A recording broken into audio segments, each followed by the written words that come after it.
On Wednesday, in a now familiar ritual, the heads of major social media companies traveled to Capitol Hill to face a group of United States senators who pounded their fists in indignation.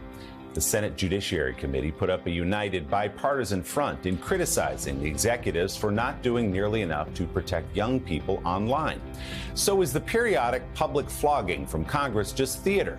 Or is there real hope the popular platforms can change for the sake of kids? NBC's Kate Snow covered the hearing in Washington this week and has our Sunday focus. The titans of tech grilled on Capitol Hill this week. You have blood on your hands. You have a product that's killing people. The CEOs of Meta, TikTok, Snap, Discord, and X defending themselves. We work closely with law enforcement to find bad actors. We've restructured our trust and safety teams to remain strong. We currently have more than 40,000 trust and safety professionals.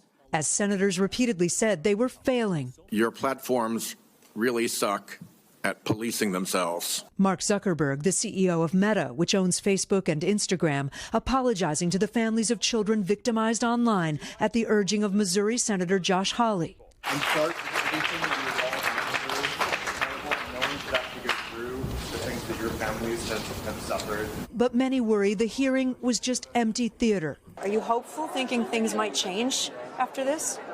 I've been in these hearings before. I would love to hear that we're going to pass all these bills and actually protect children, but I'm not convinced that will happen.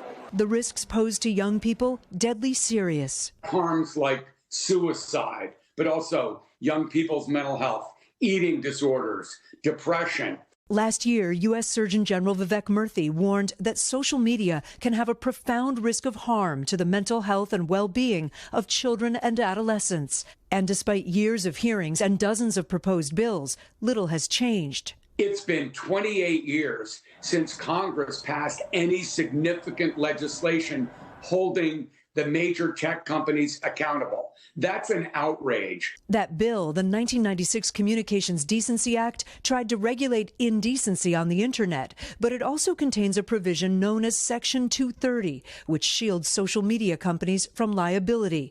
The argument being they're not responsible for content posted by users on their platforms.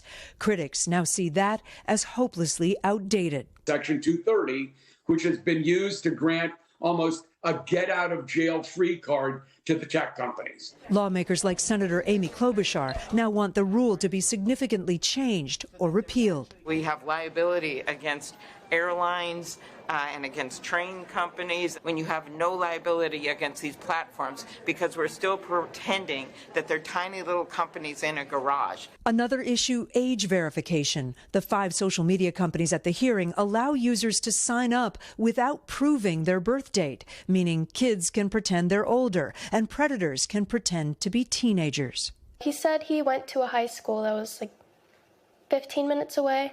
Ellen was 14 years old when she says she started communicating on Snapchat with a person she thought was a boy. Finding out that it's a man and not a teenager, what did that feel like? Just disbelief. I had no idea. It shut me down. I became severely depressed. Thankfully, I'm over that now. Families of victims now left wondering if this week's hearings will bring about real change or just more talk and little action.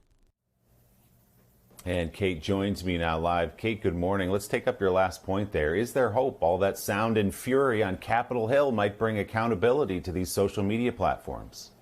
Yeah, Willie, there is some hope. There are more than half a dozen proposed bills right now. Some would change that Section 230 protection that we talked about. Others would just tell social media companies that they have to do more to protect kids, including some saying that the algorithms need to change that push content at kids. Senate Majority Leader Chuck Schumer said last week to us that he wants to prioritize this issue. But Willie, reality check. In the Senate right now, they're dealing with national security funding.